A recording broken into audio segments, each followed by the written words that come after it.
Ever feel like your space needs more magic? Stay till the end for a simple way to create a spiritual altar at home. So, what is a spiritual altar? This is a personal and spiritual space where you connect with your spirituality, set intentions, and ground yourself in your energy. Think of it as a physical representation of your inner world, a place where your spiritual practices can come to life.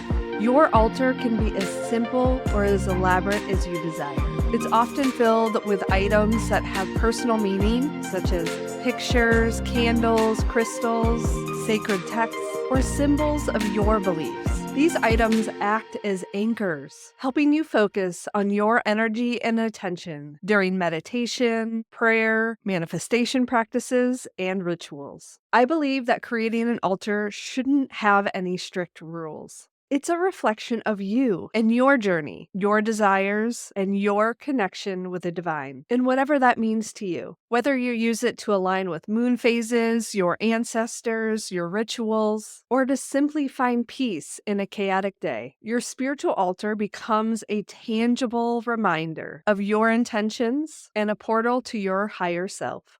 Creating your personal spiritual has so many benefits. It's a place where you honor yourself, find peace, gain clarity, feel empowered, and a connection to your rituals. And don't worry, I'm going to give you the action steps to start building your altar today. Why are so many women turning to spiritual altars? Let's dive into the secret of their transformative power. A lot of common struggles that I've been seeing in women around me, and something that I've personally experienced, is that we're overwhelmed, which is leading us to burnout and a strong sense of disconnection from ourselves. So, in the hustle of daily life, altars offer a sacred space to pause, recharge, and reconnect. They also help us gain clarity. Altars can help women focus their energy and intentions, which helps cut through the noise of overwhelm. Altars are a place where we can reconnect to ourselves. They act as a bridge to rediscover authenticity, purpose, and personal power. As always, I love to bridge the gap between productivity and spirituality, and here's how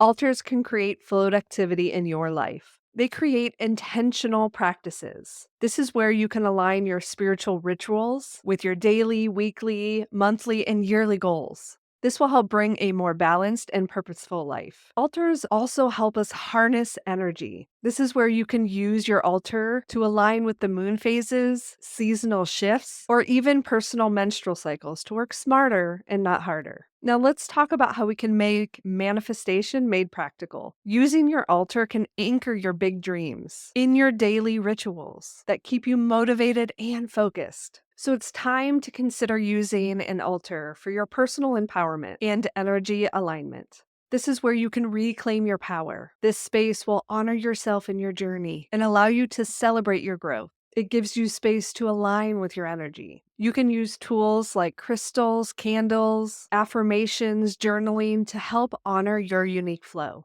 And they also support you to feel grounded and uplifted. Create an altar that is a source of stability and inspiration, fueling confidence and creativity. Let's talk about how aligning your energy with your altar can change your life. Here's the spiritual scoop. An altar creates a space where you can honor and recognize your energy flow. Whether you're using your menstrual phase, moon phases, or just in general, checking in with your energy. This is where we can shift our energy for our intention settings and anything blocking us from moving forward in our goals. Let your altar reflect the natural rhythms of your life. This is where you create a space where you feel aligned and empowered. Your altar can also serve as a tangible reminder of your goals, helping you stay focused and intentional. For example, I have a printed laminated aspect that I created that shows the moon phases, the zodiac signs. And so when I'm honoring a certain moon phase, I can really set the intention of the moon phase and the zodiac sign that I'm really trying to embody in my goals. I have personal items that connect me to my inner power, things that people have given me, things that are just a reminder of how far I've come. For example, I have a manifestation box. Anything that has been on my vision board that I have actually manifested, I put into this box as a reminder of how powerful me working towards my goals has come into fruition. I keep my journal and my goal workbooks on my altar so that they're easily accessible for when I am setting intentions and doing rituals for my growth. This is a space that you can anchor in your personal growth, somewhere that you can sit and meditate, journal, and even read. I have some of my favorite self development books sitting on my altar. Regularly tending to your altar reinforces the habits that lead you to your transformation. Now, as you can see through this video, I've shown you snippets of my altar, but let me be honest with you. My altar was this tiny little space next to my bed. It started with just a couple crystals, some books, and a place where I could have a morning and night ritual that kind of took me away from everybody else in my house. I had a little pillow that I could sit on and just some personal empowerment items.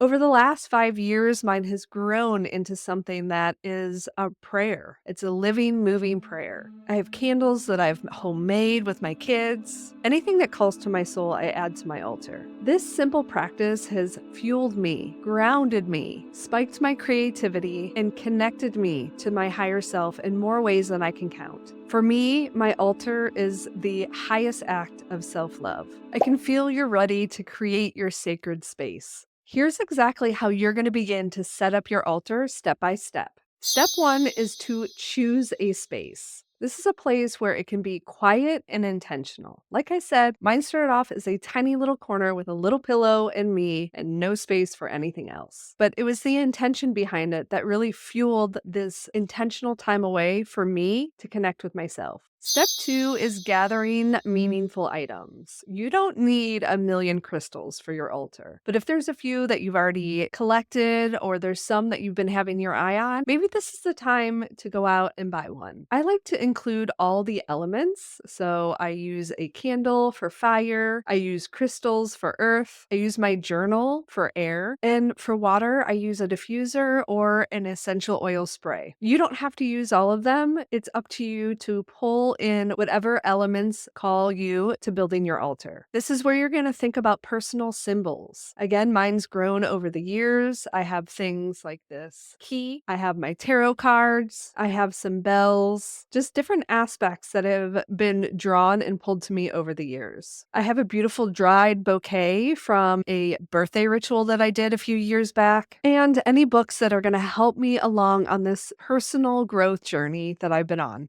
Step three is infusing it with your energy. This is where you begin to meditate, set intentions. This is something that you do over time. It's important to say a prayer or even affirmations to set the tone of what you want this space to be. Again, I really use the moon phases in my altar, but this is going to be a personal, subjective process for you. Step four is to maintain and use regularly. Don't forget about it. Don't create it and let it sit to the side. This is something that you want to come to daily or even weekly. And step five, let it evolve as you evolve. Be open to what's going to be there, the intentions you set, and really have this connection to your space as it grows with you. I feel called to pull one card for you about how your altar can support your personal growth right now. I actually am using a deck from Spirit Daughter that I love, and her store is actually one of the first ones that I started to purchase and grow my altar with. So I would definitely check it out. I'll put the link in the show notes. This isn't sponsored. It's just a beautiful, beautiful place to build gorgeous items for your altar. So how can your altar support your personal growth right now? Okay. So you're going to use your altar as a place for you trusting the process, trusting the cycles, trusting the ups and downs, having the patience in the evolution of your altar, of your growth, and the goals that you're going after. So just trust the process of your continual evolution. I believe in you. Thank you so much for being here. I can feel this pull of your growth and how excited you are to build a place for your evolution. It's beautiful, and I'm going to be here every step of the way. Are you feeling as inspired as I am? Here are some steps to help you deepen your spiritual journey. If you want to learn more about your cycle and planning around it, make sure you get my cycle planning freebies at karadempsey.com/cycle. Right before I started recording this episode, I sat down and I filled out my Floaductivity Retreat Planner. This is a guide that's going to help you create a dedicated time for you to nurture yourself. It's something that changes every time you do it. It's a practice that I actually started in my little tiny retreat corner, and it's changed my life. I actually started this practice during the pandemic when I was stuck in the house with 2 small kids. So there's no excuse to be able to create this time and space for yourself. But what a beautiful way to really hone in on nurturing yourself, creating a space and time around you and your energy. So make sure you check out my Floaductivity Retreat Planner. And if you want to learn more about energetic tools to really help you understand your energy, make sure you check out my video about spirituality for beginners. I want to hear the first item you are going to put in your altar. Please tell me below and what it means to you. Thank you so much for being here. Make sure you're subscribed and share this with a friend. This channel is all about empowering others and having a safe, comforting space for my community. Thank you so much for your support, and we'll chat soon.